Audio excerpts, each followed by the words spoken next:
Hello everybody, Mike with Spray Jones. So here's our loft project on this home. We're not contracting to do the whole entire house. They're going to be doing a mixture of different products. They want to do some wall bar and what have you in the walls. But here's the loft over top of this garage, and it's going to be a drop down ceiling to how much ductwork they need to put in it. So the first step is to come in and do the perimeter of the joist ends and get those all sealed up. And then the builder will go back around once all the ductwork, plumbing, and pressure checks have all been done, all the penetrations have been run, and then he'll sheet the underside of the floor and he'll drop that down with framing so that we can put the spray foam between it and not mess up the drywall line. This is the floor of the space above. The loft goes from edge to edge on the garage. So from side to side, front to back, the entire floor is a warm space. So what we're going to do is we're going to come in here and put 5 inches of closed cell to the underside of the roof deck. So being that it's a 3.5 inch top cord on the 2x4, the spray foam, closed cell foam is going to be quite a bit higher than the cords, and they'll just get buried into it. It actually makes for a little bit tougher installation because your foam is that much thicker than the framing members, and for the first little transition bit, it's a little goofy when you come into the cross supports and what have you. So, typical areas, a little bit tight. A lot of people don't understand what the spray foam guys have to go through. It looks easy. If you're ever watching foam for the first time, it's not that easy to just get in and paint this stuff on and control your thicknesses and get the foam placed to where you want it to go. But my guy's doing a pretty good job here on first pass. Like I said, 5 inches is going on. So he's interested in getting a good 2 inch on the first pass side to side. And he's not really too worried about these cords because the cords are going to be embedded into 5 inches of material and they're only 3.5 inches tall. So just getting a representation of the foam on is all that he needs from corner to corner, and then he'll worry about filling it out into the middle and over top of the cords on his second and third pass. This is easy setup for us. Show up one day, work from one end to the next, putting first pass on. Show up the next day, work from one end to the next, putting the second pass on, and then finally a third pass. Usually what we'll do is we'll go 2 inch, 2 inch, and then a 1 inch touch up kind of thing. But again, with so much bulk of material that's going on, you're going to get your coverage. It's not like you're going to have thin spots. If you were just doing a 2 inch application or something, you might have the odd spot that gets a little low. So this is just your typical representation. He's working in different patterns. Sometimes he works from down to up, sometimes up, down. Here we're starting at the top and working our way down. The guys generally like to reach as far as they can at the beginning, and then as the blood runs out of their arm, they can lower their arm, versus trying to force your arm to go up when you're already tired from holding the hose. It's better to use gravity on your side. So getting a nice 2 inch solid application of the Huntsman closed cell foam on here. It's pretty good. The days were warm. The mornings were a tiny little bit cool in the mornings. We're still going down into single digit Celsius temperatures, but by 11 o'clock, 10:30, 11 o'clock, it was double digits. So beautiful, perfect spraying weather. The actual perfect spraying weather for closed cell foam is like 50 to 60 Fahrenheit, somewhere in that 10 degree range. So like anywhere from 10 degrees to 15 degrees, I find is best. When you get really, really warm, your pattern starts to go squirrely on you, and you get a big plume, and it likes to mess up and finger on the end of the gun. Too cold, well, you're using more material, and it's just a little bit more difficult. But yeah, the dog days of summer are coming here and are here fast now. So the guys are having to deal with just heat and dealing with things. But this foam, as you can see, is rising up nice. He's able to get a nice pattern, good coverage.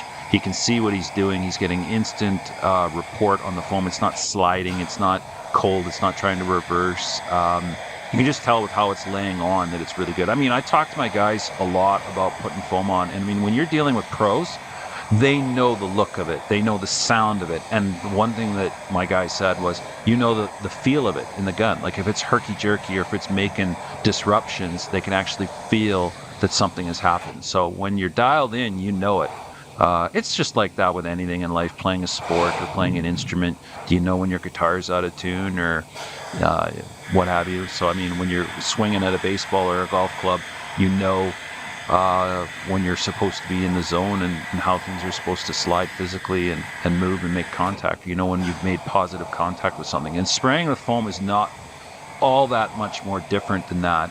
It's a lot similar to welding. Your speed of travel and your rate of how much you can put on, especially when you're wire feed welding, MIG welding, is very similar to spraying foam. In fact, I can take a welder and make them into a good spray foam guy easier than I can take a painter.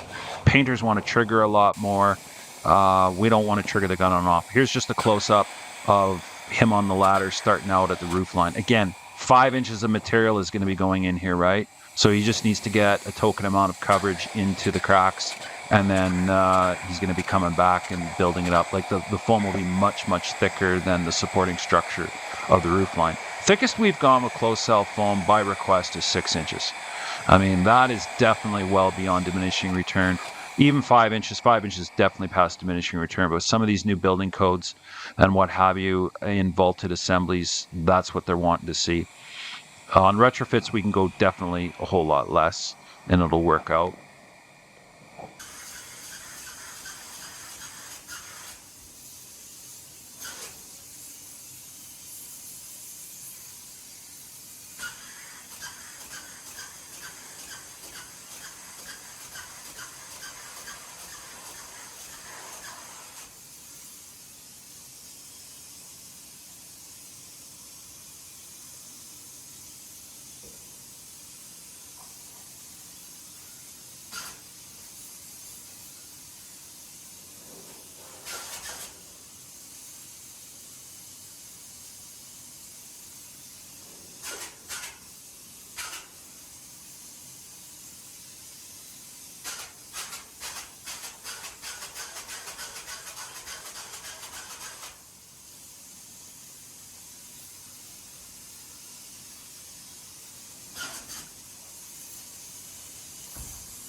Batting these dormer walls and these gable end walls. This is a gable end wall. This is at the end of the garage. Rather than trying to convert it to bat, we said, let's get a price on spray in all the walls, not just the roof deck. That way we can roll the foam over the top plate. So where the roof and the wall meet, we want to roll the foam, build the foam up, totally seal it, roll the foam over the plate, and we're not messing up with their drywall line. And then they're not trying to figure out how to put bats into the wall, bring a vapor barrier up to that line where the roof and the wall meet, and then trying to figure out how to poly that or seal that. That's a real hassle. You almost need to have a starter flap in place ahead of time. So when you are converting it and just going to spray foam in the wall the way he is here, he just has to just build up his foam in increments. Now he's going to give him a 4-inch application on a 2x6 wall, and he's giving him the 5-inch application on the vaulted ceiling. I give my guys lots of time to get projects like this done. I think that's the biggest difference between me and other opposition competitors, is what the final product looks like.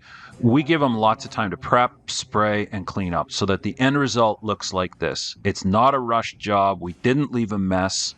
The foam is uniform, even. Everybody can visually inspect it. You can see right up into the edges and into the corners that, he's got the foam in the transitions. And it's a nice looking job, let me tell you. I wish they all turned out this way. And that all that space behind those pony walls is warm. It's conditioned space. No, you do not need to be venting it. I'll do another separate video on whether or not you need to have air circulating behind the drywall on cavities like that. That's considered a concealed adjacent roof space, and it will equalize with the normal climate of the building anyway, the same way that it would between the sheetrock and the vaulted ceiling portion. So this one, we also had to do the stairwell. The stairwell protrudes into the attic space, and we needed all sides of that done. So here you go. Here's a completed project. Click, like, share, subscribe, leave a comment. We'll catch you on the next one.